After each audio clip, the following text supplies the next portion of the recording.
पिछले एपिसोड में फिलॉसफी के बारे में बात करते हुए मैंने आपसे इंसानों और जानवरों के बीच में सबसे बुनियादी फ़र्क की बात की थी।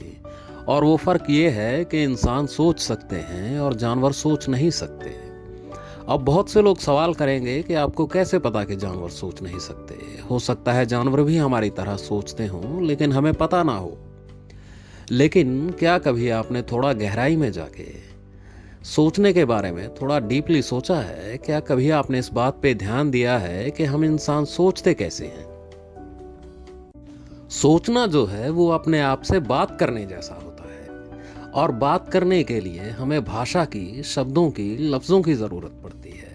हम इंसान इसीलिए सोच पाते हैं कि सोचने के लिए हमारे पास एक भाषा होती है और उसमें शब्दों का एक भंडार होता है। जब भी आप सोचते हैं तो एक तरीके से अंदर ही अंदर आप अपने आप से, अपने खुद से ही बात कर रहे होते हैं।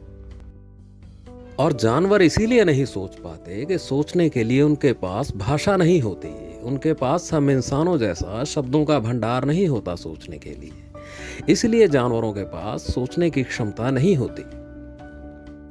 भाषा के नाम पर जानवरों के पास सिर्फ कुछ ध्वनियां होती हैं या कुछ आवाजें होती हैं जिन्हें वो जरूरत पड़ने पर अपने गले से निकालते हैं। वो भी तब जब उन्हें अपने साथियों को बुलाना होता है या फिर किसी खतरे के समय अपना बचाव करना होता है। इससे ज्यादा जानवरों के पास भाषा के नाम पे और कुछ नहीं होता।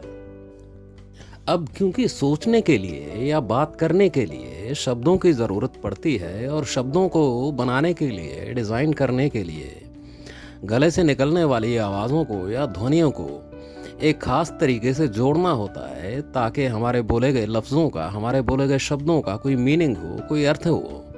और ये काम सिर्फ हम इंसान ही कर सकते हैं। जानवरों के पास ये क्षमता, ये कैपेसिटी, ये समर्था नहीं होती कि वो अलग अलग ध्वनियों को जोड़कर शब्दों का निर्माण कर सकें जिनका कोई अर्थ हो। इसलिए ना तो जानवरों के पास शब्द होते हैं, ना भाषा होती है, और बिना भाषा और बिना शब्दों के सोचना तो बिल्कुल असंभव है। आप भी ट्राई करके देख सकते हैं कभी इस बात को कि बिना शब्दों के आप कुछ भी, एक लाइन भी सोच सकते हैं क्या? कभी देखिएगा ट्राई करके। हम इंसान इसीलिए दूसरे जानवरों से इतने बेहतर हो पाए, इसलिए उनसे इतने अलग हो पाए कि अपने विकास क्रम में हमने अलग अलग ध्वनियों को जोड़कर शब्दों को बनाने की कला सीख ली। ऐसे शब्द जिनका कोई अर्थ हो। और शब्दों की जादूगरी ने ही हमें बोलने के और सोचने के काबिल बनाया। और इसी वजह से हम इंसान आज वैसे बन पाए जैसे कि हम आज हैं। और विकास क्रम में दूसरा कोई भी जानवर शब्दों को बनाने की ऐसी कला या जादूगरी नहीं सीख पाया। इसलिए बाकी के सारे जानवर जो हैं वो विकास क्रम में इंसानों से कहीं पीछे रह गए और इंसान उनसे बहुत आगे निकल गए, अपनी भाषा की बदौलत, अपने शब्दों की बदौलत और अपने सोचने की काबिलियत के बदौलत। अब आते हैं उस सवाल पर जिसकी चर्चा मैंने पिछले वीडियो में की थी कि मनुष्य होने का मतलब क्या है।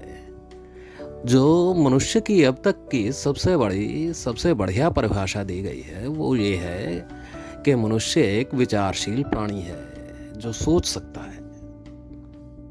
सैकड़ों सालों तक बुद्धिमान लोग इस विषय में अपना दिमाग लगाते रहे कि मनुष्य होने का मतलब क्या है, मनुष्य होने के मायने क्या हैं, मनुष्य की एक सही परिभाषा क्या हो सकती है। और इस प्रोसेस में सैकड़ों परिभाषाएं दी गई मनुष्य की। लेकिन जिन भी परिभाषाओं ने, जिन भी डेफिनेशंस ने मनुष्य की सोचने की क्षमता को, उसकी विचारशीलता को दरकिनार किया, साइडलाइन किया, वो सभी परिभाषाएं या डेफिनेशंस आगे चलकर या तो रद्द हो गईं या फिर मजाक का विषय बन गई। जैसे एक बार प्राचीन यूनान के महान फिलोसोफर प्लेटो ने अपने शिष्यों के आगे मनुष्य की परिभाषा देते हुए बताया था कि मनुष्य एक बिना पंखों वाला और दो टांगों वाला प्राणी है। तभी उनके एक चेले को एक खुराफात सूझी। वो दौड़ के बाजार गया, वहां से मुर्गी का एक बच्चा उठाया जिसके पंख निकल रहे थे। उसने उसके पंख नोच डाले, उखाड़ डाले और बिना पंखों के वो मुर्गी का बच्चा लाकर अफलातून के सामने उनकी मेज पर रख दिया और बोला, गुरुजी ये लीजिए आपका मनुष्य। इसी तरह मनुष्य की एक परिभाषा, एक डेफिनेशन अरस्तू की दी हुई है, जो हम बचपन से स्कूलों में पढ़ते आए हैं कि मनुष्य एक सामाजिक प्राणी है।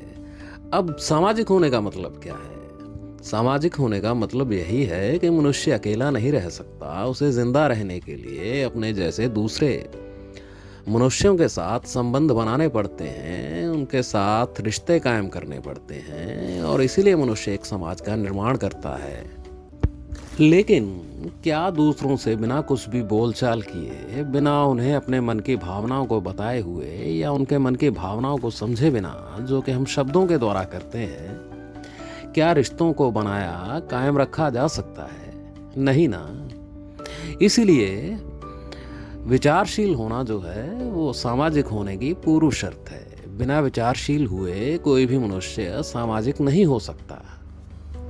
तो ये थी मनुष्य के बारे में, उसके सोचने के ढंग के बारे में कुछ बेसिक बातें, वो बातें जिन्हें हम महसूस तो करते हैं लेकिन कभी इनकी गहराई की तरफ इतना ध्यान नहीं देते। और गहराई में लेके जाना ही तो फिलॉसफी का काम है। इसलिए इस चैनल से जुड़े रहें, लाइक शेयर और सब्सक्राइब ज़रूर करें। मिलते हैं अगले वीडियो में।